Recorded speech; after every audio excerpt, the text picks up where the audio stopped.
Ok, para entrar entonces en detalle de la fisiología de la hemostasia, hablemos de algunos aspectos importantes. ¿La hemostasia para qué nos sirve? La hemostasia nos sirve para mantener la sangre en estado líquido.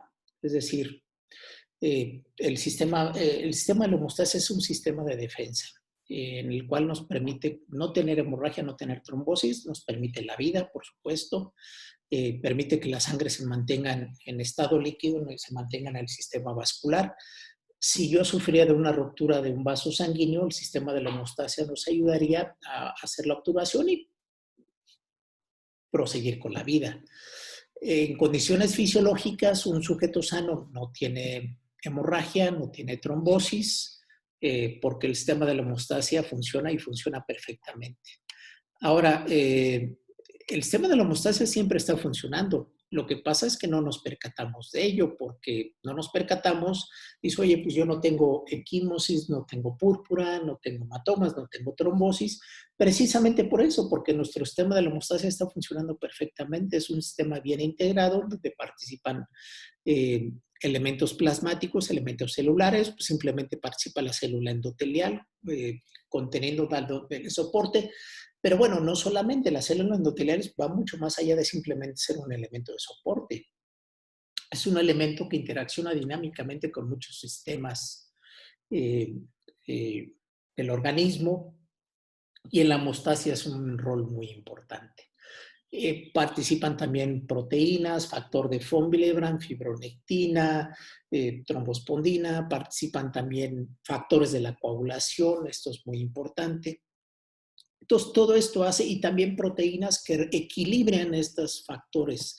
Entonces, tenemos factores proagregantes, antiagregantes, tenemos factores procoagulantes, anticoagulantes, tenemos factores profibrinolíticos, antifibrinolíticos, y esto hace que trabajando en equilibrio, pues como lo ven ahí en esta imagen, la hemostasia hay un equilibrio. Entonces, para fines prácticos, la hemostasia se mantiene en estado líquido. Cuando hay lesión, nuevamente enfatizamos, hay obturación y en condiciones fisiológicas circula.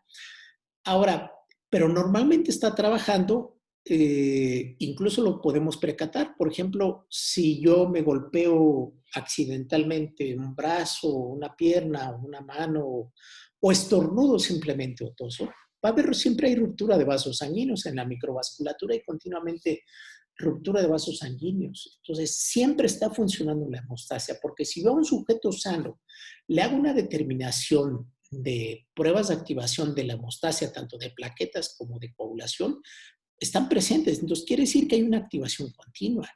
O sea, ahora, por ejemplo, en el caso de los dímeros D, hay un valor normal. No, el valor normal no es cero. O sea, hay presencia de dímeros D, porque siempre hay una activación de la coagulación, ¿no? No hay dímeros de cero.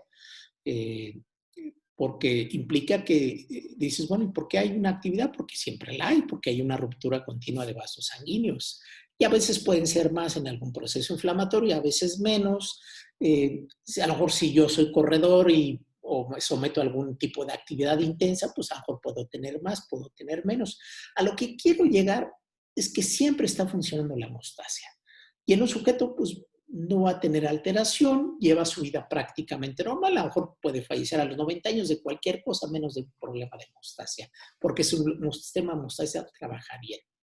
Ahora, ¿qué es lo que sucede cuando existe un defecto en la hemostasia? Sea por un defecto hereditario o sea un defecto adquirido. Por ejemplo, si un paciente nace con un déficit de un factor de la coagulación, factor 8, pues si no hubiera terapia sustitutiva, pues la deficiencia de factor 8 es prácticamente incompatible con la vida, la forma severa, ¿no? la forma grave. Claro, ya de forma terapéutica, pues existen otras formas de terapia. Algunas formas, por ejemplo, de la hemostasia, por ejemplo, la deficiencia de antitrombina, la homocigota es incompatible con la vida, de hecho son óbitos, de hecho son nonatos. Incluso la deficiencia, los homocigotos de la deficiencia de la proteína C, que es una proteína regulatoria de la coagulación, de hecho sí nacen, pero habitualmente tienen durante los primeros meses púrpura fulminans, ¿no? Una púrpura fulminante y fallecen. Entonces, la mayoría de los casos deficiencias homocigotas de proteína C fallecen a los primeros días o meses de nacimiento. Es muy raro ver una deficiencia homocigota de proteína C. Yo les puedo decir que solamente tengo una paciente deficiente homocigoto de proteína C y es una pacientita que actualmente la tenemos en el Hospital General de México y es una paciente que tuvo un cuadro trombótico en los primeros meses de nacimiento y está con ceguera, ¿no? Entonces está viva, está con ceguera, entonces está de por vida con anticoagulación y como no tenemos proteína C, hay que estarla transfiriendo continuamente plasma. Entonces, a lo que quiero llegar es que el sistema de la hemostasia es muy importante para mantener la vida y para mantener la estabilidad, ¿no? Y esto nos permite que se lleve a cabo. Ahora, para fines prácticos, la hemostasia, o didácticos y prácticos, y para muchas cosas, la hemostasia se divide en primaria y secundaria, ¿no? Primaria, ¿por qué? Porque sí, es la primera que sucede. Y secundaria, porque es la segunda que sucede. Sí, claro, en cierta forma sí. ¿Resulta útil dividirlos? Sí, pero a veces no nos quedemos con la idea que los sistemas de la hemostasia son sistemas que trabajan independientes. A veces cuando dividimos sistemas, lo hacemos nosotros taxonómicamente para dividirlo, pero en la biología la hemostasia es una activación continua, ¿eh? O sea, se activan las plaquetas, pero se están activando factor tisular, factores, o sea, en simultáneo. Entonces, a veces dividirlos de la idea que son sistemas independientes, no son solo sistemas, simplemente pues este funciona primero, este después y se interrelacionan. Pero sí resulta útil en este aspecto porque, por ejemplo, si la hemostasia primaria está dada fundamentalmente por la interacción entre el vaso sanguíneo y las plaquetas y factor von Willebrand, entre otros, tiene un tipo de comportamiento clínico diferente, por ejemplo, al problema de la coagulación. Y de hecho es así que los casos clínicos que les mostré de síndrome de la plaqueta gris y estos trastornos de coagulopatía adquirida, hemofilia adquirida, es un defecto de coagulación y el comportamiento de hematomas es diferente. ¿Resulta útil? Sí. Los trastornos de hemostasia primaria, y voy a ser muy enfático porque eso les va a ayudar mucho a ustedes en la clínica, tienen un comportamiento clínico muy particular. Tienen púrpura y enfatizo, seca o púrpura húmeda por mucosas. Y los problemas de coagulación tienen estas grandes hematomas intraabdominales, hematomas en el piso de la boca, en brazos, como las fotografías que les mostré, ¿no? Y un paciente con trombocitopenia, por ejemplo, o trombocitopatía, más que tener hematoma en el piso de la boca, pues uno le ve la boca al paciente y tiene pues, lo que sería el equivalente a petequias en cavidad oral, en paladar, en mejillas o gingivorragias. Entonces, sí es importante identificar cómo es la manifestación clínica para identificar en qué sistema está dañado. Y con base a eso yo ya voy intuyendo qué datos va a tener el paciente. Ahora, en el tema de trombosis, que no nos olvidemos, hablamos de hemorragia, pero el tema de trombosis.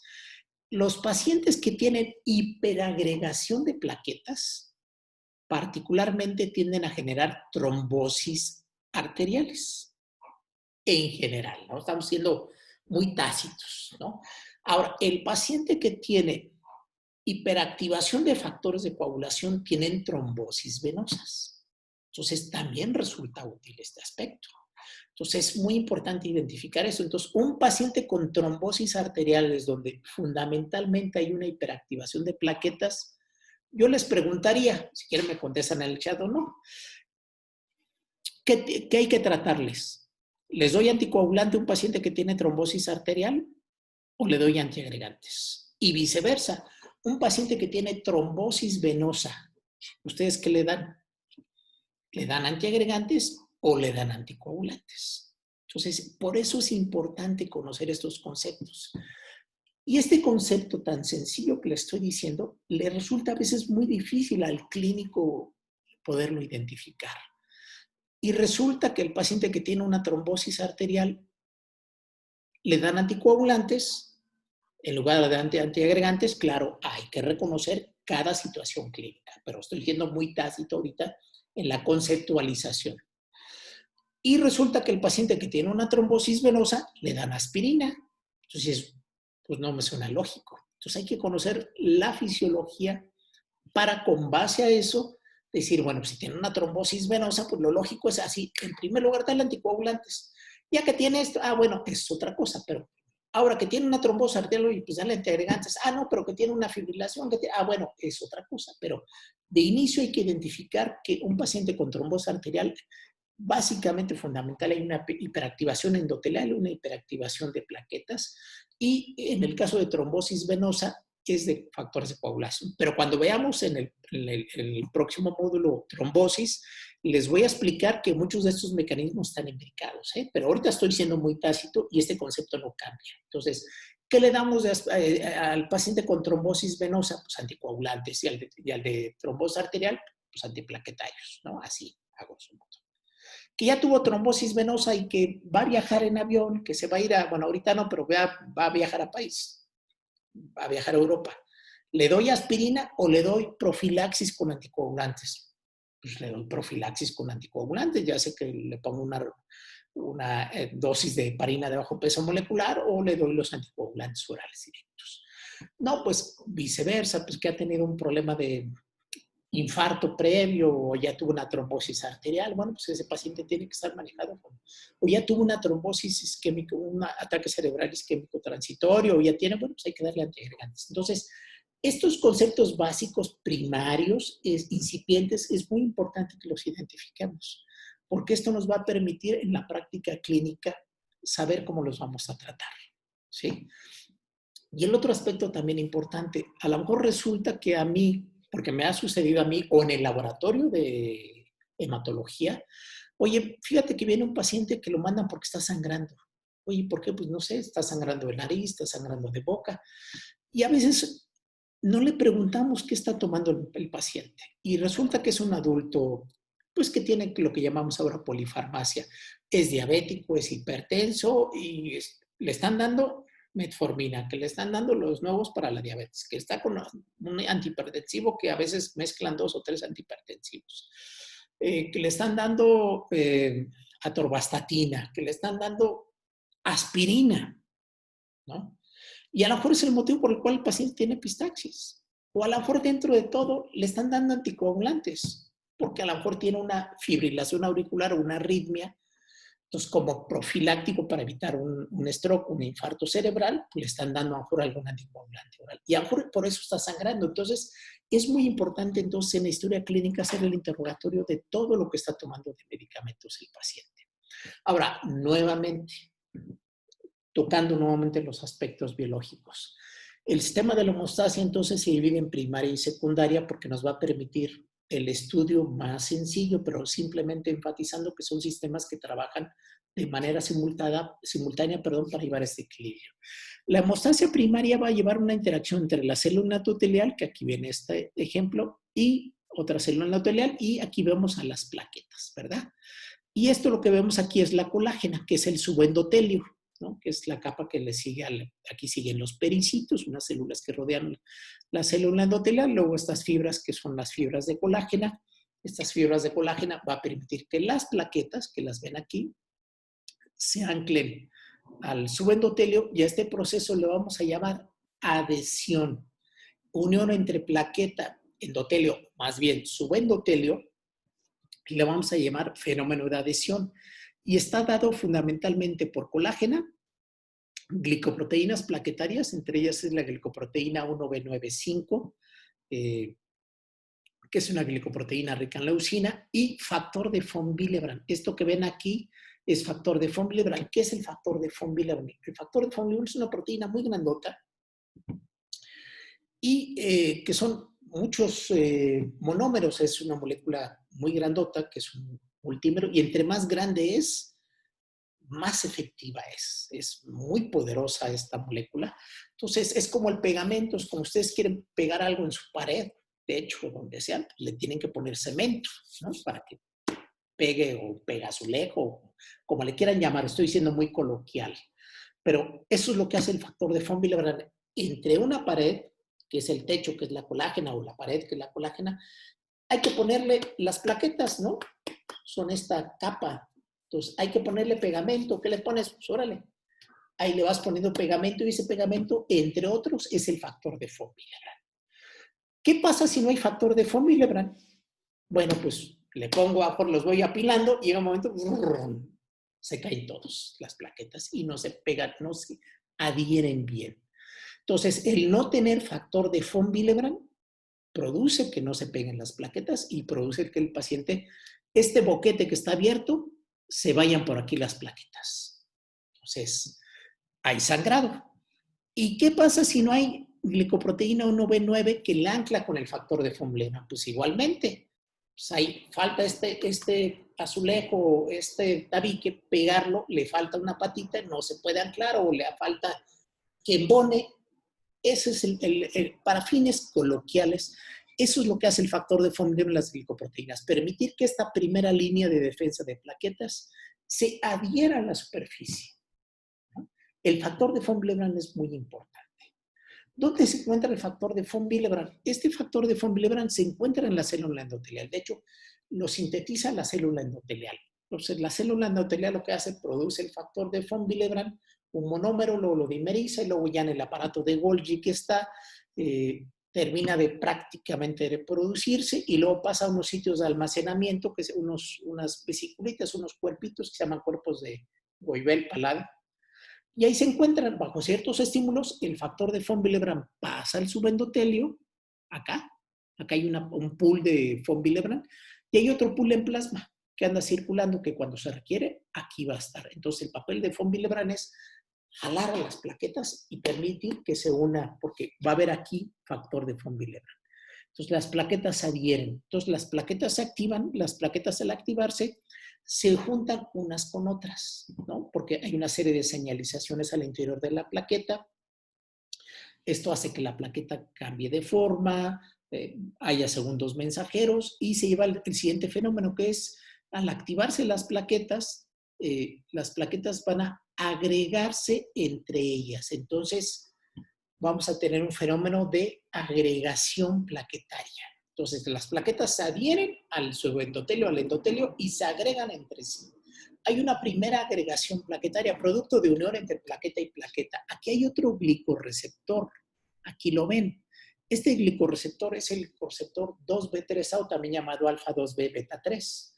Entonces, esto va a permitir que las plaquetas se unan unas con otras a través de un puente de unión. Este puente, ¿quién lo da? Fibrinógeno. O sea, sí, hay dos glicoproteínas, ¿no? Por ejemplo, yo quiero unir estas dos, pero necesito que lo pegue algo, y en este algo en medio es el fibrinógeno. Entonces, el fibrinógeno hace que se una el glicorreceptor 2B3A con el 2B3A de otra plaqueta y fibrinógeno. Pero también ahí puede haber von Willebrand. Entonces, von Willebrand no solamente participa en adhesión, también en agregación plaquetaria. Entonces, es un todo, una serie de mecanismos, y entre la molécula von Willebrand más grande es más firme, más sólida. Entonces, lleva a cabo la agregación plaquetaria primaria. Ahora, la plaqueta está llena de gránulos. De hecho, la plaqueta viene del megacariocito, ¿no? Viene de médula ósea. El megacariocito es la célula más grande de médula ósea. Cuando vimos el proceso de hematopoiesis, que el doctor Cristian nos explicó, pues nos habló de todo el proceso de hematopoiesis y también hablando de la megacariocytopoiesis, cómo se lleva a cabo el proceso de maduración desde un megacarioblasto, pasa por las diferentes etapas al llegar a la célula madura, que es el megacariocito. Entonces, el proceso de especialización y de diferenciación es diferente, porque pasa de ser una célula chiquita a una célula muy grandota, ¿no? A diferencia de los otros procesos hematopoyéticos. Porque lo que sucede es que el núcleo hace una endorreduplicación, pero la célula no se divide. Entonces va adquiriendo tamaño. ¿Las plaquetas de dónde vienen? Pues las plaquetas vienen de la membrana del megacariocito. Por eso, en realidad, muchos dicen que la plaqueta no es una célula, porque en realidad nunca lo fue una célula. O sea, siempre fue un fragmento de la membrana de la célula madre, que es el megacariocito. A diferencia, por ejemplo, del glóbulo rojo, alguien me dice, bueno, pues el glóbulo rojo no tiene núcleo, pero bueno, el glóbulo rojo en algún momento tuvo núcleo y lo perdió para dar cabida a este proceso de especialización y dar cabida a todo el proceso de la síntesis de hemoglobina. Y pierde el núcleo porque pues, prácticamente el núcleo es un estorbo, digamos, en el aspecto del glóbulo rojo. Pero bueno, a los que son los puristas de la biología celular, pues van a decir que como tal la plaqueta no es una célula, pero cuando uno analiza todas las funciones y capacidades que tiene la plaqueta, pues no nos cabe la menor duda que la gran capacidad que tiene la plaqueta, pues no tendría eh, ninguna duda en que la plaqueta se podría llamar como tal una célula. Entonces no tiene núcleo, viene de la membrana, está rica en gránulos, cuerpos densos y gránulos alfa, como el caso de nuestra paciente no tenía gránulos alfa, ¿no? Entonces los gránulos alfa, ahorita vamos a ver parte del contenido, tienen cuerpos densos. Entonces, por ejemplo, esta es una plaqueta normal, antes de activarse. En una plaqueta normal no activada, tiene una forma latente cuando no está activa. Tiene un borde irregular, es como un plato, es discoide, ¿no? No es como el glóbulo rojo que tiene una superficie lisita y es bicóncavo, ustedes ya lo conocen. La plaqueta es pues semicircular, como de plato, pero los bordes son irregulares porque tiene un sistema está perforada la plaqueta por todos lados. Además, el sistema contráctil de la plaqueta es complejo y como tiene múltiples perforaciones por el sistema canalicular abierto, es como si fuera un queso suizo, ¿no? Perforaciones que van de un lado al otro extremo que hacen que ¿por qué está perforada la plaqueta? Porque permite que estos gránulos se degranulen y prácticamente se salgan fuera de la... Este es el sistema canalicular, ¿no? Entonces, las plaquetas están perforadas, ¿no? Y eso les da una superficie muy irregular a las plaquetas. Entonces, cuando se activan, se degranulan y al degranularse, pues en los cuerpos densos va particularmente ADP. El ADP es un poderoso agonista plaquetario. Entonces, las plaquetas al degranularse activan a plaquetas que están cercanas a esta zona, así como está en esta figura, en este dibujo. La plaqueta lo que hace es, vean ustedes como y siempre yo lo pongo de ejemplo, yo así lo aprendí, por eso a lo mejor siempre lo repito, es como una esponja. Entonces, si ustedes aprietan una pelota de esponja, pues le sale el líquido, la mojan y le aprietan, pues le sale de todos lados líquido porque está perforada, ¿no? Está porosa, pues, una pelota de esponja, ¿no? Así es como una esponja la plaqueta, ¿no? Entonces, por otro lado, imagínense ustedes, me imagino que todos, o casi todos, porque bueno, no necesariamente, conocen lo que en México son las gorditas, ¿no? Estas que son de maíz y que pues van rellenas de todo, ¿no? Que le pueden carne, frijoles, bueno, la plaqueta es lo mismo. Está llena de grasa, ¿no? Y dentro está rellena de cosas. Bueno, pues igualmente la plaqueta, bueno, claro, pero no de manera arbitraria ni anárquica. La plaqueta lo tiene dividido pues, en cuerpos densos, en gránulos alfa, los tiene ahí divididos. Entonces los tiene organizados, entonces cuando se degranulan, los cuerpos densos se fusionan, los gránulos alfa se fusionan y hacen que haya al liberar gránulos, permite que las plaquetas cercanas de aquí, otro detalle que tienen las plaquetas, que tienen una gran cantidad de glicoreceptores. Es decir, por ejemplo, aquí les mencioné yo el glicoreceptor 1B95 y el 2B3A. Por ejemplo, una plaqueta tiene de glicoreceptor 2B3A hasta 80,000 moléculas, ¿no? De 1B9 menos, tiene como 40,000 y así, pero tiene glicoproteína 6, glicoproteína 4, o sea, vamos, tiene receptores de serotonina, tiene receptores alfa-adrenérgicos, tiene receptores para la trombina, los PAR2 y PAR4, tiene receptores para, ya les dije, alfa-adrenérgicos, serotonina, ADP, o receptores P2Y. Entonces, la plaqueta, pues tiene receptores para todo. Entonces, la plaqueta es, y para fines prácticos, y aunque suene chusco, la plaqueta es hipersensible, ¿no? La plaqueta tiene la piel, pero así como dicen, fácilmente estimulable, ¿no? Ustedes tocan a la plaqueta y se excita por completo, ¿no? Y este concepto es básico, porque al tocarla, la plaqueta sí reacciona, dice, bueno, ¿y ahora de dónde viene el estímulo? ¿Para qué es? Entonces, ¿por qué? Porque está diseñada para eso. Porque además, bueno, la plaqueta estamos hablando hoy nada más, el sistema de la plaqueta para la hemostasia. Pero en realidad la plaqueta participa en otros sistemas biológicos, inmunológicos también, se sabe el papel que mantiene esto, tiene factores de crecimiento, ¿no? Yo no soy muy creyente en eso, tengo mis dudas, pero pues sabemos que ahora se utiliza plasma rico en plaquetas hasta para quitar las arrugas, para las articulaciones, para cirugías, en fin, etc.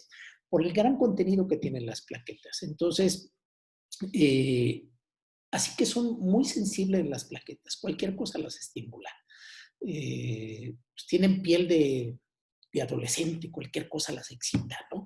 Entonces, esto es muy importante porque imagínense ustedes, si tienen receptores alfa-adrenérgicos, ¿qué pasa cuando ustedes los hacen enojar o nos hacen enojar más bien, ¿no? Resulta que vamos manejando, que vamos caminando y alguien nos avienta. Entonces hay una descarga adrenérgica y a veces es inconsciente, ¿no? Pues es natural, es instintiva. El instinto nos gana, nos impulsa. Entonces hay una descarga adrenérgica y esa descarga adrenérgica libera epinefrina, norepinefrina, ¿no? Entonces, va y estimula las plaquetas. Entonces, la plaqueta tiene receptores alfa-adrenérgicos y le dice a la plaqueta, lista porque aquí va a haber pleito, aquí va a haber pelea y si hay pelea, ponte listo porque puede haber sangre de por medio, puede haber ruptura de vasos sanguíneos. Entonces, la plaqueta se activa. ¿Pero qué es lo que sucede? Pues nada más nos enojamos y no pasa nada. Nos enojamos y no pasa nada. Entonces tenemos plaquetas activadas, activadas, activadas, activadas, activadas. Entonces, ojo con eso, ¿no? Entonces, a veces, lo coloquial que dicen es que hizo un coraje y se infartó. Hay muchos conceptos, por supuesto, no es el coraje per se, ya haría de fondo un daño. Pero hay cierta lógica, hay liberación de adrenalina, hay vasoconstricción, hay hiperactivación de plaquetas y ¡boom! Sucede esto. Incluso el paciente que tiene un cuadro migrañoso. Se sabe que el paciente que tiene cuadros migrañosos o el paciente que tiene un ataque isquémico cerebral transitorio, hay activación de plaquetas, que a veces no es suficiente para llevar a cabo un infarto como tal. Entonces, por ejemplo, el sujeto que tiene migraña es más frecuente que haga trombosis cerebral que aquel que no tenga, porque la mediación de cambios en el sistema vascular del vaso sanguíneo puede hacer que se lleve a cabo alguna activación de las plaquetas. Entonces, todos estos datos son importantes que vayamos conociendo. Son pequeños detalles, pero a la larga todos estos datos nos logran hacer una visualización integral de cómo van funcionando el sistema.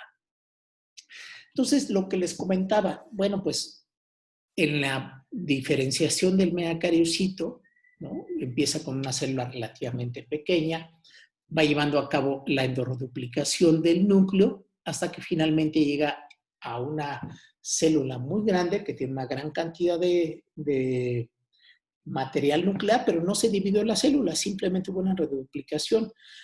Ahora, lo que hace es que este megacariocito siempre se va a encontrar cerca de los sinusoides medulares. Aquí lo vemos, un sinusoide, ¿no?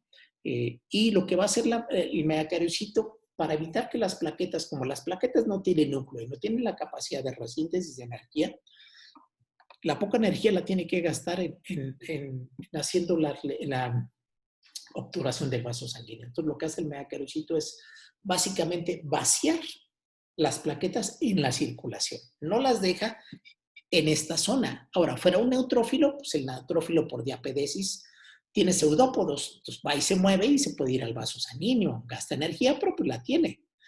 Una plaqueta no, entonces hay que vaciarla directamente. Y aquí lo vemos, va a circular, va a pasar y va a llevar a cabo todo este proceso de función y se va a llevar a cabo a través de diferentes factores de diferenciación, particularmente la trombopoietina es uno de ellos que tiene un papel, también CXL12, que es lo que va a ayudar a la liberación de las plaquetas, por otro lado, y el papel que tienen en este sentido también la vía de JAK-STAT para llevar a cabo.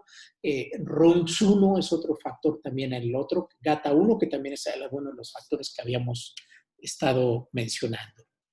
Entonces es cómo se van forjando sobre el tejido hematopoyético, sobre el nicho medular, la formación de las plaquetas para que finalmente sean liberadas. Las plaquetas fueron descritas por Giulio Bizzozero en 1882 y como ven, bueno, pues en realidad son células anucleadas, provienen del megacariocito, cada megacariocito puede generar hasta 15,000, ricas en glicoproteínas, fosfolípidos, gran cantidad de gránulos, ya dijimos, cuerpos densos, gránulos alfa, interaccionan con leucocitos, células endoteliales, participan en la inflamación, tienen diferentes marcadores para las diferentes glicoproteínas, incluyendo P-selectina, entre otros.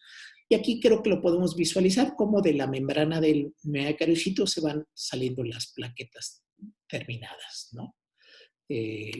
Y estos son los que particularmente van a llevar a cabo la función. Entonces, estas son las plaquetas, simplemente la visión de cómo está constituida una plaqueta en su estructura. Tiene su membrana, rica en glicoproteínas, rica en fosfolípidos, ¿no? Es muy importante porque es la piel.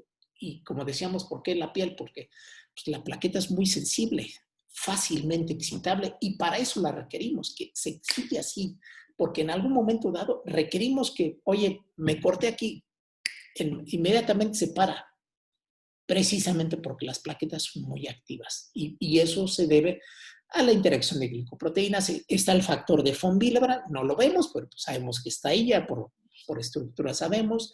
Tiene el gran contenido de gránulos, tiene lisosomas, tiene gránulos alfa, tiene cuerpos densos, tiene sitios de almacenamiento de glucógeno, tiene su sistema tubular denso, que es el sitio de almacenamiento de calcio, por otro lado. Y también tiene sus glicoproteínas, que es importante que lo vayamos visualizando. Tiene el complejo glicoproteico 1B95, tiene el complejo alfa-2B beta-3, ¿no? O también llamado 2B3A, por otro lado, ¿no?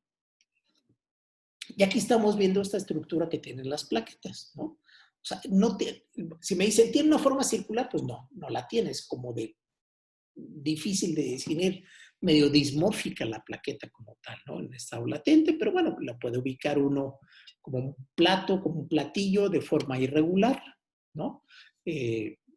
Y nuevamente, pues, porque tiene su sistema canalicular, entre otras cosas, tiene un gran sistema tubular denso, tiene múltiples receptores, lo que yo les decía. Por ejemplo, tiene los receptores par, que son para la trombina, ¿no? Par 1, par 4, tiene receptores para tromboxano A2. Tromboxano A2 es una prostaglandina que es un poderoso agonista de las plaquetas y esta es la que inhibe la aspirina. Yo cuando le doy aspirina, inhibe la formación de tromboxano A2 a través de la inhibición de ciclooxigenasa. Entonces, el efecto de la aspirina es bloquear tromboxano A2. Tiene receptores para la colágena, que es glicoproteína 6, tiene receptores para serotonina, tiene receptores para ADP, que son los receptores P2, aquí los vemos, tiene diferentes receptores para ADP, y también tiene sus receptores el alfa-2B beta-3, que es lo que yo les decía, que le va a permitir unirse con otra plaqueta a través de puentes de fibrinógeno, que le permite la agregación entre plaqueta y plaqueta. También la superficie de plaquetas es una superficie que permite que los factores de la coagulación se posen sobre esa superficie y sobre la superficie de plaquetas se lleva a cabo los procesos enzimáticos de activación de la coagulación y por lo tanto sobre la superficie de plaquetas se lleva la generación de trombina, claro, de acuerdo al modelo de la coagulación que vamos a ver posteriormente.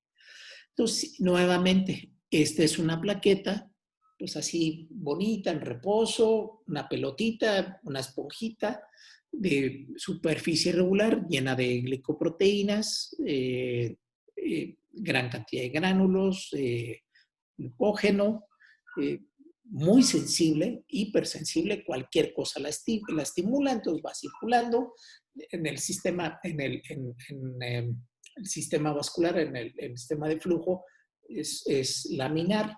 La parte central corren glóbulos rojos, la parte lateral corren glóbulos blancos, y los que van friccionando particularmente con la célula con el endotelio son las plaquetas. Entonces va friccionando la plaqueta que se pega y el endotelio a que está aventando la plaqueta.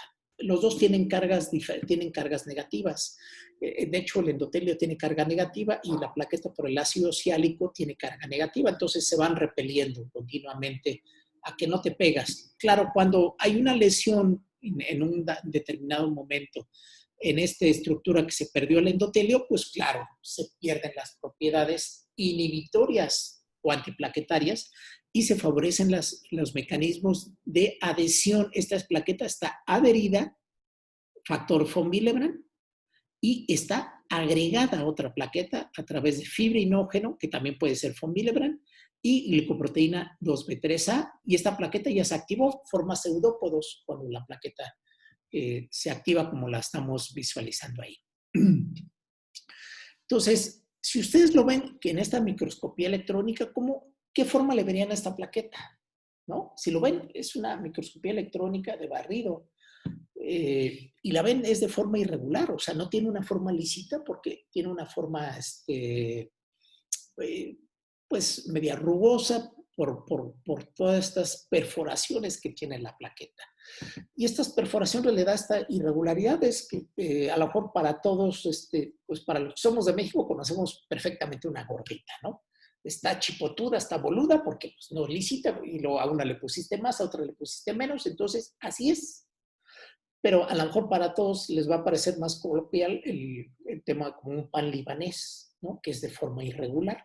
La plaqueta es así, no tiene una forma lisa por todas esto contenido sus gránulos, por sus perforaciones, por sus glicoproteínas o su glicocálix que tiene en su exterior. Y además es una pelotita de grasa porque está llena de fosfolípidos, ¿no? Fosfolípidos, fosfatilicerina, fosfatilinositol, fosfatilcolina, ácido siálico, entonces es rica en fosfolípidos por otro lado de la plaqueta. Entonces aquí lo vemos cómo tiene su cantidad de glucógeno, tiene sus gránulos alfa, tiene sus cuerpos densos, tiene sus lisosomas, como aquí lo está marcando en esta imagen para representar cuáles son los gránulos alfa, cuáles son los cuerpos densos, ¿no? Los sitios de almacenamiento de glucógeno por otro lado, ¿no? Entonces, ¿qué tiene la plaqueta? Y nada más simplemente es una vista así rápida. La plaqueta tiene gránulos alfa, tiene fibrinógeno, fibronectina, factor von Willebrand, troponina, vitronectina, 2B3A, factor glutamato, beta-hidroxilina, P-selectina, factores de coagulación, hidroxi-1 del complemento, proteína S, anticoagulante, PAI-1 de la fibrinolis, factor de crecimiento derivado de plaquetas, factor de crecimiento de la plaqueta. Entonces, ¿qué tiene? Todo tiene la plaqueta, ¿no? Tiene gránulos densos, ATP, ADP, serotonina y calcio. Entonces, hay defectos, como el caso que vimos, defectos donde no hay gránulos alfa, ¿no? Ausencia de gránulos alfa, ¿cuál? Pues síndrome de la plaqueta gris, ya lo vimos. Y hay otros trastornos que a lo mejor mañana le damos de paso a algunos trastornos de las plaquetas que tienen defectos de gránulos densos, particularmente, y el comportamiento que pueden llegar a tener. Entonces, la plaqueta tiene de todo. Entonces, cuando alguien dice, oye, me voy a poner, precisamente hoy en la mañana me dice una secretaria que le iban a hacer tratamiento facial y que la cosmetóloga le iba a poner plasma rico en plaquetas. Y me ve la expresión, ¿no crees? Le digo, no, yo no creo en el plasma rico en plaquetas, porque el plasma rico en plaquetas se pone en algunas cosas y sé que se usa mucho en cosmetología, pero es temporal el efecto. Y además, yo no sé si en la plaqueta colocada de manera extravascular, y simplemente es una opinión, porque tampoco hay estudios donde digan fehacientemente hacerlo, yo no sé si esto vaya a llevar a la activación de algún oncogen, no lo sé, digo, yo no me lo pondría, ¿no? Pero bueno, simplemente es cuestión de opinión. Sé que los ortopedistas lo usan, ¿no? Entonces, en ese aspecto, entonces, ¿por qué? Por la gran cantidad que tiene el plaqueta, y seguramente ustedes lo han escuchado, ¿no? Que a todos se le quiere poner plasma rico en plaquetas. Bueno, esta es una plaqueta, continuando con el tema. Si ustedes lo ven, esta plaqueta, pues tiene una forma rara. Ya se activó, o sea, hay que aclarar que en estado latente es como esta forma que decíamos, ¿no? Como de un plato, ¿no? Circular, irregular. Pero esto está peor. ya tiene pseudópodos. Entonces, quiere decir que primero esta plaqueta ya está activada. Entonces, cuando ustedes ven esto, es una plaqueta activada. Si lo ven esto blanco, ¿no? O más claro, más bien, es el sistema canalicular. Lo que hace el sistema canalicular se amplía para permitir que por ahí salgan los gránulos. Y si lo ven, los gránulos pues están medios dispersones o algunos fusionados, pero ya se ven vacíos. Entonces, una plaqueta que ya se activó. Se podemos decir que en este momento la plaqueta perdió la vida. O sea, si podemos hablar de vida o muerte de la plaqueta, es cuando la plaqueta deja de existir, es cuando prácticamente ya no tiene la energía, se degranuló. En ese momento ya la plaqueta, podemos decir, si cabe el concepto, pues que la plaqueta murió por una causa que es llevar a cabo la obturación de una lesión. Entonces, en ese momento prácticamente la plaqueta ya no tiene más que ofrecer, ya forma parte de un engranaje, se unió con los pseudópodos, como estrella que veíamos, entonces se anclan, incrementa la superficie de contacto y hace esto. Entonces, ustedes intenten hacer esto, ¿no? Digo, un hipotético, y esto hace que el tapón plaquetario sea muy sólido. Ahora, ¿qué pasaría si en este tapón no hay fibrinógeno, por ejemplo? Decíamos que en este anclaje se necesita fibrinógeno. Un paciente que tenga, por ejemplo, hipofibrinogénemia o disfibrinogenemia, pues a lo mejor pasa esto. No se puede anclar bien las plaquetas. O hay una enfermedad que cursa con alteración de la glicoproteína 2B3A que se llama trombastenia de Glassman. Entonces, ¿qué es lo que sucede? Pues no hay dónde se anclan las plaquetas, ¿no? Ni el fibrinógeno, hace esto. Condiciones fisiológicas es así, ¿no? Firme, sólido. No hay fibrinógeno o hay una trombastenia de Glassman, fácilmente no se ven las manos, como les estoy mostrando, en este aspecto. Entonces, es importante que lo tomemos en cuenta en este aspecto. Ahora, otro dato interesante. ¿Qué hay sobre la superficie de plaquetas? Bueno, ya dijimos que tiene un chorro de receptores, ¿no? Pero también tiene su propio sistema de antígenos plaquetarios. Así como hay grupos sanguíneos, ¿no? Bueno, los glóbulos rojos tienen sus grupos sanguíneos, sistema B0, pero tiene un chorro de grupos sanguíneos el glóbulo rojo. Pues la plaqueta también comparte grupos sanguíneos con los glóbulos rojos. Tiene grupo sanguíneo AB0, tiene sistema H, tiene sistema P, tiene sistema Lewis. Entonces, comparten sistemas de antígenos entre eritrocitos y plaquetas. Pero así como hay antígenos leucocitarios humanos llamados HLA, que los conocen, también las plaquetas tienen su sistema de antígenos plaquetarios humanos, conocidos como antígenos HPA. HPA1, HPA2, HPA3, 4, 5, hasta 15, ¿no? Entonces, también tiene su propio sistema de antígenos plaquetarios que pueden tener implicaciones desde el punto de vista transfusional o púrpura neonatal aloinmune o púrpura post-transfusional por la presencia de un anticuerpo que a lo mejor yo no lo tengo, pero que me lo transfunde sí, y eso genera los anticuerpos en este aspecto. Entonces tiene su propio sistema de antígenos. Yo cuando antes estaba en el banco de sangre del Centro Médico Nacional Siglo XXI, teníamos un equipo que hacía blood chip. A través de microchips logramos identificar cuál era la frecuencia de antígenos plaquetarios humanos en donadores del banco de sangre en México, y fue la primera vez que se hizo. Esta es la frecuencia de los haplotipos que se encontraron en población mexicana. Entonces, que todavía hay bancos que lo hacen, sí, claro, que tiene implicaciones, sobre todo en pacientes politransfundidos o que tienen trombocitopatías hereditarias, claro, por supuesto que tiene implicaciones y que esto puede ayudar mucho desde el punto de vista transfusional. Entonces, continuando, ¿por qué es importante estos antígenos plaquetarios? Porque si bien es cierto, comentamos que, por ejemplo, en la glicoproteína 1B95 participa el fenómeno de adhesión para anclarse al factor de von Willebrand, sobre esta glicoproteína también tiene los determinantes antigénicos para el sistema de antígenos plaquetarios humanos. Por otro lado, la otra glicoproteína anteriormente llamada 2B3 alfa, 2B beta 3, vean cuántos determinantes antigénicos tiene. Por ejemplo, el paciente que tiene Bernard-Soulier, que no tiene glicoproteína, el complejo glicoproteico 1B9, pues va a ser a los anticuerpos, porque la mayoría de la población somos HPA2, porque tenemos esto. Pero estos pacientes no. Entonces, cuando sangren y yo le ponga plaquetas, pues a lo mejor a la primera vez no pasa nada. A la segunda puede hacer una reacción transfusional o simplemente puede hacer algo anticuerpos, entonces no hay una resistencia al aumento de plaquetas porque están depurando por la presencia de anticuerpos. Y en el caso de la trombastenia de Glassman es más grave porque vean cuántos determinantes antigénicos de los sistemas HPA tiene la plaqueta por sobre esta glicoproteína.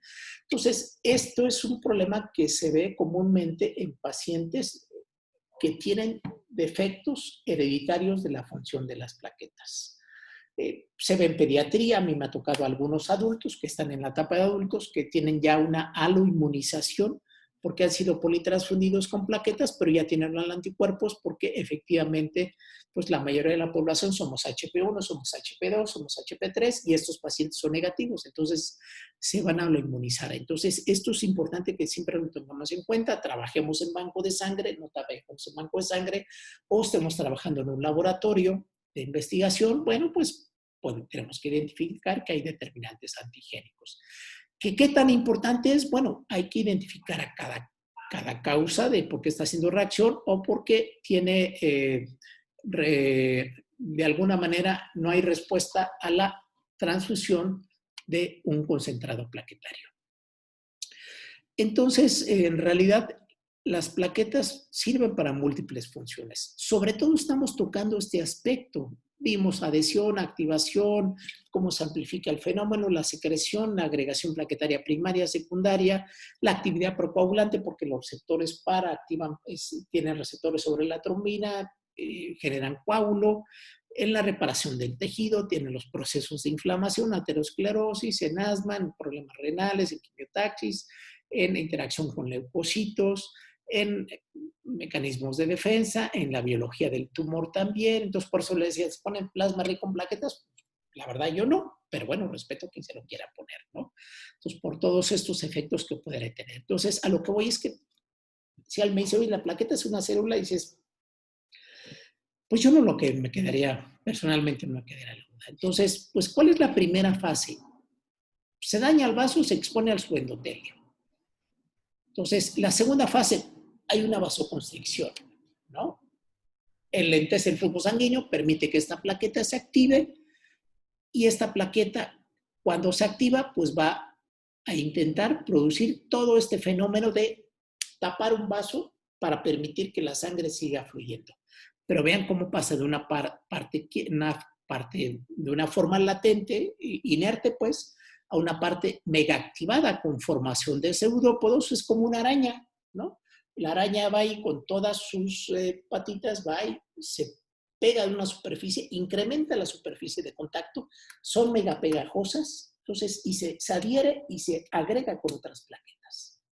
Pero si no existiera el fenómeno de liberación, pues nada más existiría una primera, una segunda línea, pero como se siguen liberando agonistas, se van llegando plaquetas, pasan por ahí y se activan las plaquetas. Y esto hace que sea el fenómeno de amplificación. Entonces hay un primer fenómeno de vasoconstricción, viene el fenómeno de adhesión plaquetaria, que lo he estado enfatizando, ¿no? Hay un cambio de forma. Entonces el fenómeno de adhesión es la unión entre plaqueta al subendotelio, y esto particularmente se lleva al fenómeno de adhesión con factor de von Willebrand y cambio de cargas. Decíamos que los dos normalmente tienen cargas negativas, pero la plaqueta sobre superficie tiene ácido ciálico, el endotelio tiene carga negativa, pero cuando expone colágeno expone la carga positiva, entonces hay una atracción electrostática y atracción enzimática, la interacción colágena, von Willebrand y plaquetas, y la interacción con las diferentes glicoproteínas plaquetarias. Entonces aquí nuevamente la plaqueta es una plaqueta bonita, con todos sus receptores, como tiene, una gran cantidad de receptores, miles de receptores tiene sobre su superficie. En el fenómeno de adhesión es muy importante este complejo glicoproteico 1B con su cadena alfa y beta, el 9, el 5, y que va a permitir la interacción particularmente con el factor de von Willebrand, igualmente el glicoproteína 6, que va a tener una interacción importante con colágena. Entonces aquí lo vemos, von Willebrand se adhiere a las plaquetas, ¿no? Y complejo glicoproteico 1B95 y la colágena. Aquí están, se van agregando otras plaquetas después del primer fenómeno de adhesión. Y aquí están nuevamente estas plaquetas. Aquí está el factor de von Willebrand, perdón. Von Willebrand y las plaquetas. A través de este complejo glicoproteico, 1B95, con sus dos cadenas alfa y beta, y también a través del 6 con la colágena. Este es el factor de von Willebrand. Se van apilando y se hace una molécula muy grande, que además el factor de von Willebrand es el acarreador del factor 8. Entonces ustedes lo van a ver que viajan juntos factor de von Willebrand junto con el factor 8. Entonces, las plaquetas van friccionando, encuentran una superficie de contacto, se van a adherir a través del factor de von Willebrand, ¿no? O se van a agregar a través de fibrinógeno, aunque también puede ser factor de von Willebrand los que le permita esta unión. En esta microscopía pueden ver cómo esta plaqueta está adherida a una célula endotelial. Pero si lo ven, como les expliqué hace un momento, el sistema canalicular está muy amplio. Entonces, no me queda la menor duda que esta plaqueta, pues, ya hizo su función. Está de gran... Comparen, por ejemplo, esta plaqueta larga, porque, bueno, por el tipo de corte, los gránulos están dispersos, no tiene pseudópodos como esta, el sistema canalicular no está tan ampliado, vean cómo está el sistema canalicular abierto y los gránulos están fusionados, ya no hay varios chiquitos, sino grandes y prácticamente pues, se ven unos cuantos gránulos. Esta plaqueta pues prácticamente ya falleció en esa zona, ¿no? Entonces se lleva a fenómeno de adhesión y esta plaqueta se empieza a agregar, seguramente se está activando, gránulos más centralizados, fusionados, sistema canalicular, pseudópodos, y es como se van llegando, plaquetas van sumándose a ese sitio porque van liberando agonistas, van liberando ADP, van liberando tromboxano A2. Ups.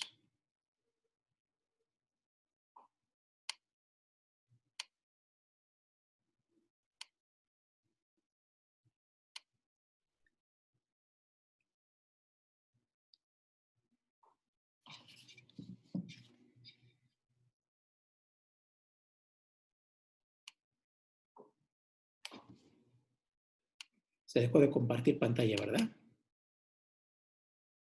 ¿Se ve? Ahí otra vez estamos en compartir pantalla. Sí, doctor. Ok, gracias. Bueno, ya nos falta menos. Bueno, estos glicorreceptores son muy importantes. Estamos en la fase de adhesión. Estos glicorreceptores alfa 1B95 están asociados al interior de la plaqueta con una serie de señalizaciones, ¿no? Traspasan la membrana, están anclados, de hecho, forman parte integral de la membrana de las plaquetas. Así como otros receptores, por ejemplo, el receptor de ADP, ¿no? Están anclados a otros segundos mensajeros, ¿no?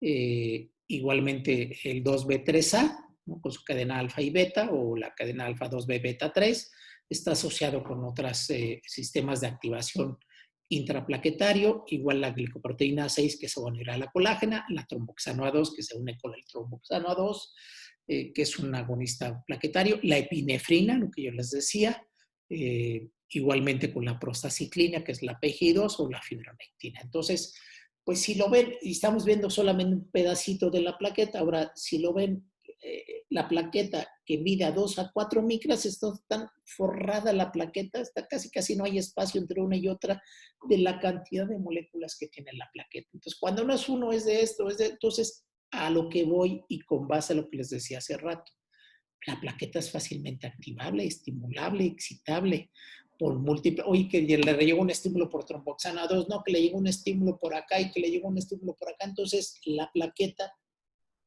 pues por eso interacciona con múltiples sistemas y por eso en condiciones fisiológicas, pues es un sujeto ni sangra ni tiene trombosis. O por otro lado, son tan activas las plaquetas que este sujeto tiene trombosis. ¿Cuándo puede haber trombosis? Cuando hay trombocitosis, ¿no? Exceso de plaquetas.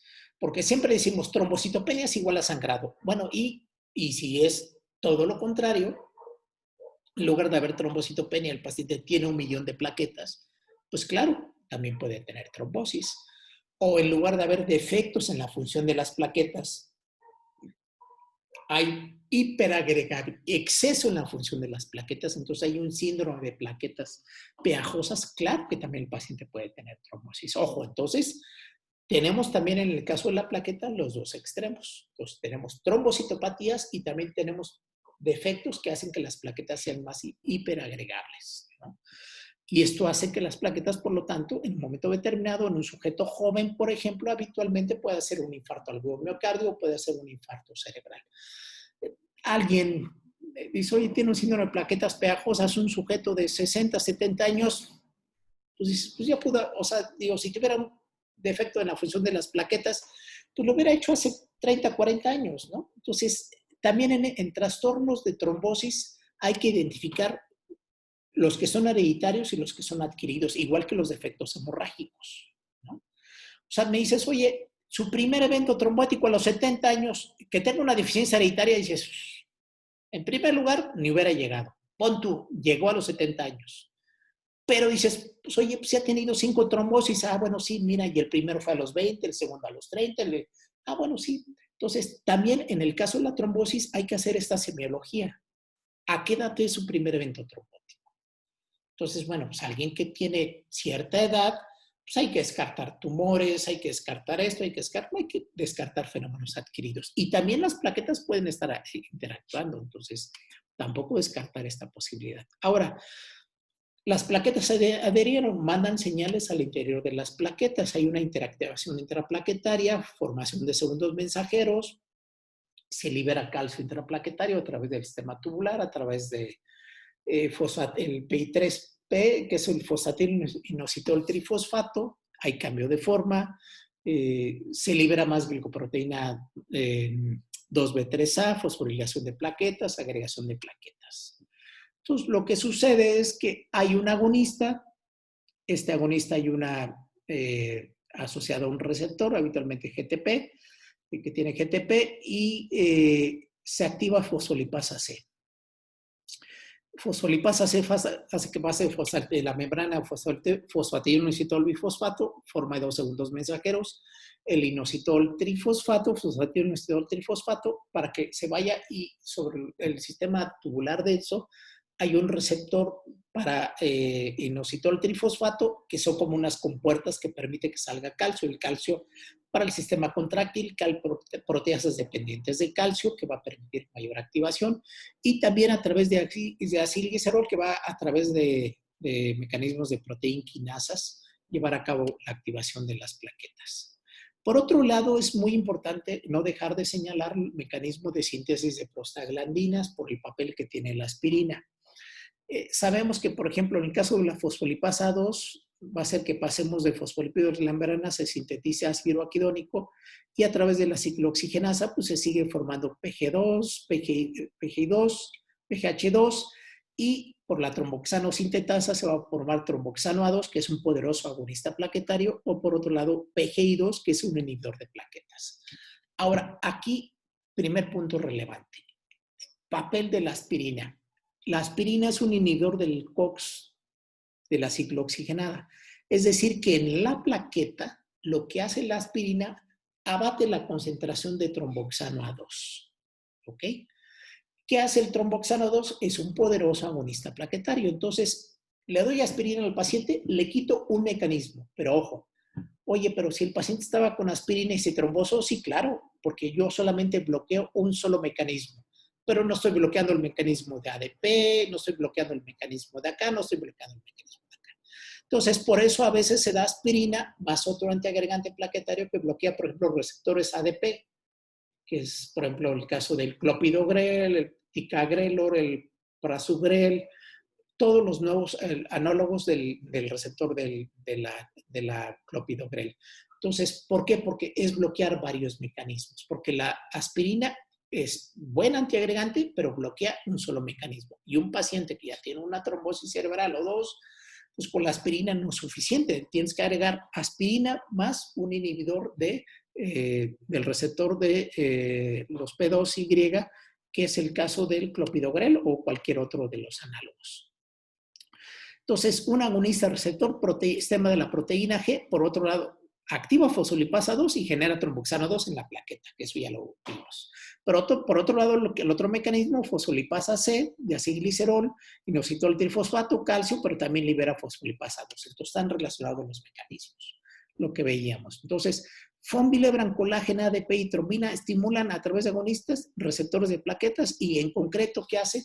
Activación intraplaquetaria, formación de pseudópodos, sistema contráctil, ampliación, centralización de gránulos y se expone más glicoproreceptor alfa-2b beta-3, que se considera una integrina, para llevar a cabo el fenómeno que sigue, que es el fenómeno de agregación. Y lo que sucede es cuando se está activando, normalmente el glicoreceptor alfa-2b beta-3 está con la cabecita agachada. Y lo que sucede es que cuando se activa, se expone y permite que se lleve a cabo este proceso de activación una vez que se ha activado a través de mecanismos intravasculares, entre ellos el psique. Entonces, uno puede ver esto y dice, oye, qué complejo, ¿no? Porque si lo vemos, por ejemplo, pues aquí está el fosfatilo inositol bifosfato. A través de fosfolipasa C hay un receptor. Puede ser, por ejemplo, en el 1B9 o el 2B3A. Entonces, va a ser que pase fosfolipasa C, fosfatilo inositol bifosfato, de acilglicerol, inositol trifosfato. Este va a liberar calcio y este va a activar proteinquinasas, liberación de contenido de gránulos, entre otras. Y el otro mecanismo, a través de fosfolipasa 2, a través de la membrana, libera ácido quirónico, generación de tromboxano A2 y la activación de las plaquetas. Y lo que decíamos que el inositol trifosfato, este que está aquí, libera calcio, ¿no? Y esto hace que sean más activos las funciones. Entonces, se adhiere, se activa, entonces se favorece el mecanismo de anclaje entre plaqueta y plaqueta. Entonces, a través de diferentes receptores que se van a llevar a cabo, particularmente el alfa-2b beta-3, que están viendo aquí, ¿no? Sus unidades alfa y beta, están presentes 60, bueno, lo que les decía, desde 60 hasta 80,000 moléculas en promedio, ¿no? Se ha sacado una aproximación con base a marcaje en relación en plaquetas en reposo. Y es importante que esta secuencia de esta integrina alfa-2b beta-3 reconoce una secuencia de 3 péptidos, arginina, glicina, aspartato, que se conoce en inglés RGD, porque esto comparte esta secuencia de 3 péptidos entre la 2b3A con fibrinógeno, fibronectina y factor de von Willebrand. Son con las únicas que se puede unir el glucorreceptor para hacer estos puentes importantes. Aquí estamos viendo algunos de los agonistas muy importantes, ¿no? Dice, oye, que le di aspirina, ok, perfecto, bloqueaste esto. Que le di clopidogrel, perfecto, bloqueaste esto. Pero hay pacientes que se siguen trombosando, porque la plaqueta tiene múltiples mecanismos. No hay en este momento no hay un antiagregante ideal. Oye, le di esta tabletita y ya no se trombosa, y el antiagregante ideal sería no se trombosa, pero tampoco sangra. Hay antiagregantes muy poderosos, pero el riesgo es o trombocitopenia o sangrado, como algunos antiagregantes endovenosos. Entonces, los otros son los receptores de ADP, lo que yo les había estado comentando, cómo se llevan a cabo ese fenómeno de agregación y cómo yo los inhibo a través de darles específicamente el clopidogrel. En el caso de la trombina es otro poderoso agonista. Recordemos que si bien la trombina es una enzima importante en el proceso de coagulación, que yo creo que ya con base a la obra lo vamos a ver mañana, el proceso de activación de la coagulación, también tiene receptores sobre la plaqueta, porque la plaqueta activada a través de la trombina expone sitios de unión para factores de la coagulación, para que sobre la superficie de plaquetas rica en fosfolípidos, es el factor 3 plaquetario, se lleve a cabo el proceso enzimático de la coagulación. Entonces, la trombina también lleva a cabo una serie de activaciones vía receptores, particularmente el 1 y el 4. Son importantísimos el 1 y el 4 en este aspecto. Entonces, hay artículos bonitos de revisión que yo se los voy a estar subiendo. Algunos no son tan recientes, pero hacen extraordinarias revisiones. Y hay algunos recientes más complejos, pero que esto ayuda a ver todos estos procesos. Por ejemplo, no les va a costar trabajo. Bueno, hay colágeno, aquí está el factor de von Willebrand, aquí se une 1B9, pero también participa la 6 y la alfa 2B beta 1, ¿no? O por ejemplo, el endotelio en condiciones fisiológicas libera óxido nítrico para inhibir a la plaqueta, o libera PGI2. La PGI2 tiene un receptor, la plaqueta para la PGI2, ¿y qué hace la PGI2 para la plaqueta? Este es el efecto que no quiero yo de la aspirina, porque también es una prostaglandina, es una prostaciclina. O sea, si yo le doy aspirina a un paciente, ok, está bien, bloqueo el tromboxano 2, pero también estoy bloqueando a alguien que yo no quiero bloquear. De hecho, la aspirina es un bloqueador no selectivo de ciclooxigenasa. Ahora, lo ideal es que hubiera un bloqueador selectivo de la ciclooxigenasa solamente plaquetaria y no del endotelio, porque con la aspirina bloqueo un inhibidor de plaquetas. O sea, es un efecto antagónico que yo no requiero. Yo quisiera que nada más me inhibiera el tromboxano 2, pero paradójicamente también lleva a cabo este efecto de inhibición.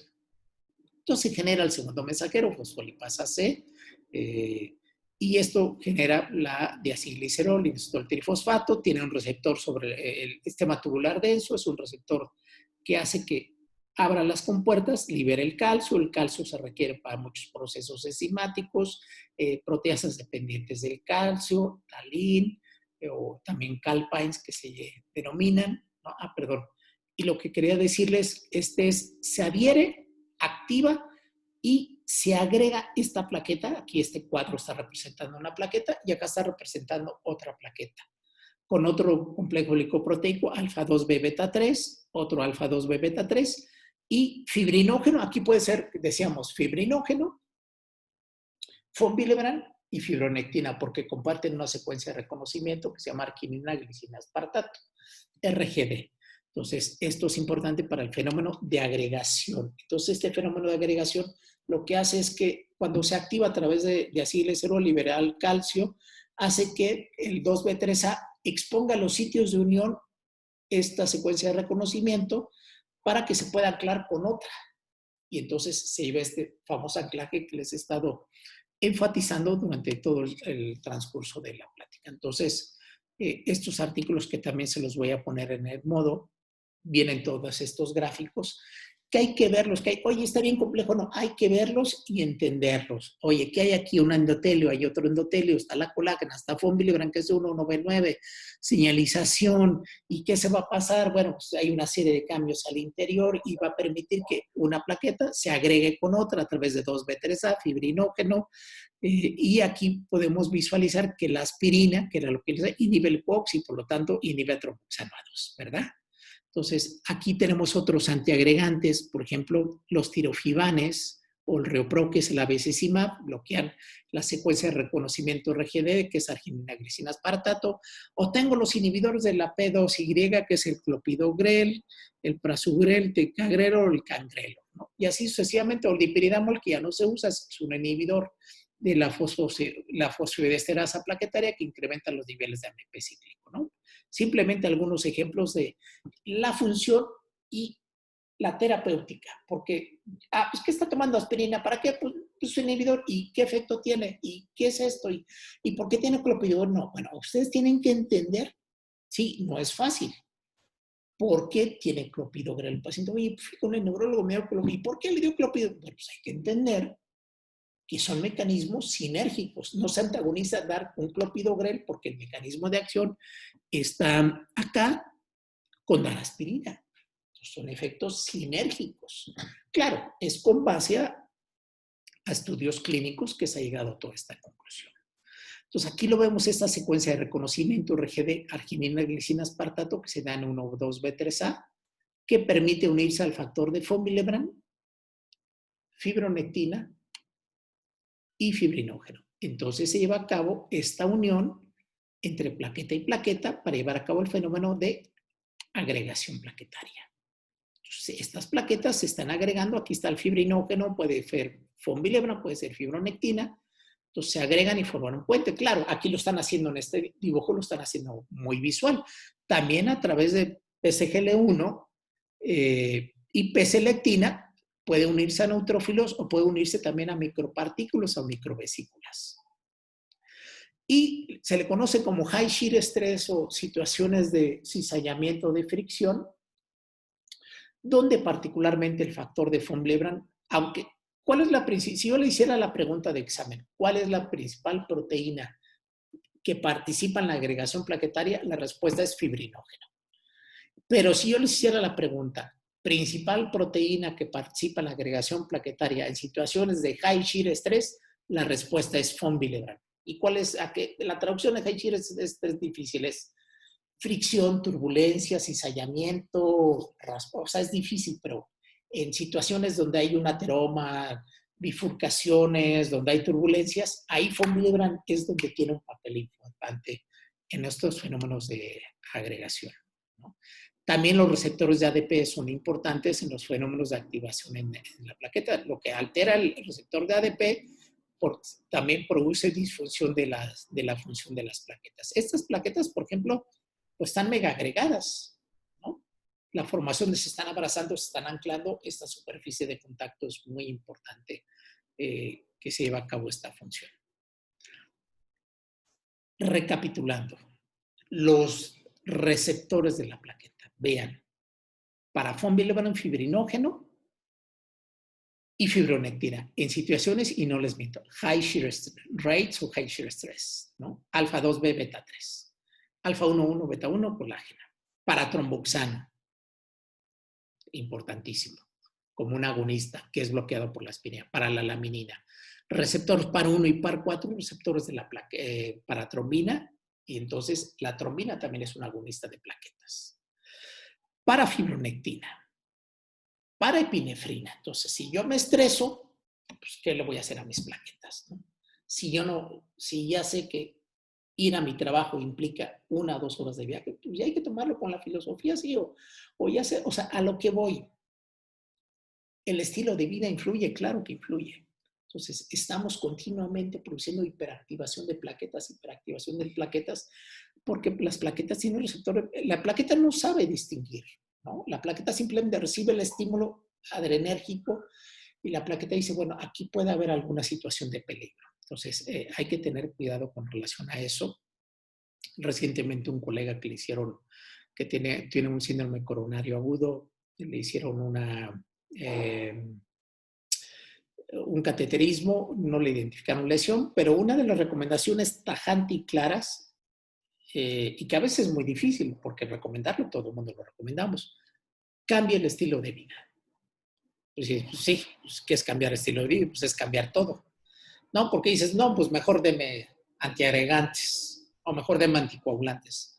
Pues sí, pero a pesar de que yo tenía antiagregantes para evitar un proceso a futuro de un infarto o de una angina inestable, pues tienes que cambiar de estilo de vida. O sea, tienes que llevar un estilo de vida, pues, vete al campo, si de por medio está tu vida. O sea, a lo que voy es que la recomendación es muy sencilla, pero es cierta. O sea, te dan esa recomendación porque sabemos que la influencia adrenérgica es muy importante. Hablamos solamente de la plaqueta y nos estamos olvidando de otros sistemas biológicos que tienen estas implicaciones. Entonces, ¿qué es lo que sucede cuando la plaqueta pues, se activa? Se unen los gránulos, se apachurran, y aquí como lo están viendo, centralizan sus gránulos, y lo que hace es, pues, si yo aprieto una pelota, pues va a salir por todos lados su contenido como una pelota a través del sistema canalicular abierto, ¿verdad? Entonces, y eso hace que el fenómeno de agregación es el verdadero fenómeno de agregación, es por el fenómeno de liberación. Entonces, la agregación plaquetaria secundaria se lleva a cabo y es el más poderoso porque ya depende de las plaquetas que se están degranulando. Y luego que viene, gracias a una proteína que se llama trombastenina, las plaquetas están así y hacen un último estirón, o sea, las aprieta todavía más. A ese le llamamos fenómeno de cohesión. Y esto, ojo, da origen al laboratorio, a una prueba de laboratorio que se llama retracción del coágulo. Cuando no existe esta proteína en las plaquetas, la trombastenina, la retracción del coágulo es anormal.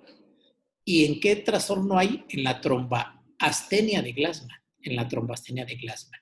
Entonces, un último fenómeno es hacer cohesión, retraer el coágulo, y se debe gracias a este fenómeno que tiene natural las plaquetas. Uno de los últimos fenómenos que tienen las plaquetas es la participación que tienen en el fenómeno de coagulación. Su superficie catalítica, bueno, además de liberar todas estas factores que participan en el proceso de coagulación que mañana vamos a ver, su superficie es importante porque sobre su superficie, que son ricas en fosfolípidos, se modifica, permite el anclaje de algunos cofactores o de proteasas modificadas por vitamina K, por residuos globula y calcio, para llevar a cabo el proceso del fenómeno de coagulación que vamos a ver mañana. Entonces, las plaquetas que son activadas por la trombina, aquí está el 2, que es la trombina, a través de receptores PAR1, PAR4, activa plaquetas y sobre esta superficie se van a anclar los procesos enzimáticos para llevar a cabo todo este proceso de coagulación y finalmente llevar a cabo este proceso que le llamamos un sellamiento, un tapón plaquetario. Se ve sencillo, es complejo. Mañana vemos un video de la fisiología de plaquetas donde vamos a resumir todo esto de introducción para el siguiente tema y vamos a empezar a ver el proceso de activación de la coagulación. Ahora diría, pues debería ser suficiente el tapón, no. Incluso el mismo flujo sanguíneo continuo, si no reforzado por una red anclada al endotelio, el tapón prácticamente es barrido, ¿no? Por eso necesita el reforzamiento del proceso de secundario del proceso de coagulación. Esta, aunque no es un artículo reciente, todavía sigue siendo valiendo la pena tomarlo en cuenta. ¿Existe factor tisular como el gran iniciador de la coagulación sobre la superficie de plaquetas? Algunos dicen que no, y lo más seguro es que no, aunque se haya visto en el que existe, puede haber en el microRNA, en realidad se sabe que es absorbido a través de microvesículas que tiene liberadas por el monocito para que la plaqueta tenga factor tisular como el gran iniciador de la coagulación y que se va a unir a través de PCGL1, P-selectina, ¿no? A través de estas micropartículas que son liberadas en el proceso de activación de la coagulación. Por ahí vienen más diapositivas, ya no me voy a extender más, ¿no? Estamos terminando 8.6, lo vamos a seguir repasando, créanme que no es un tema sencillo, yo quiero que mañana terminemos y nos va bien a las 3 de la tarde con todos los temas, nos faltó coagulación que en teoría estaba programado para empezar mañana, entonces, si mañana nos podemos conectar 8:45 estaría sensacional, para que pudiéramos empezar más temprano y no acabar tan tarde. Entonces, antiagregantes para trombosis arterial, pues todos los antiagregantes. La aspirina es un antiagregante para trombosis arterial, clopidogrel, la besimumab, que es el Reopros, para todos estos aspectos, ¿no? Entonces, hay Ponciano, imagino que nos pusiste, Ponciano, algunos artículos, los vamos a revisar. Yo mañana les pongo otros y para que revisemos. No es sencillo, pero es importante que revisemos esta parte de la fisiología porque uno de los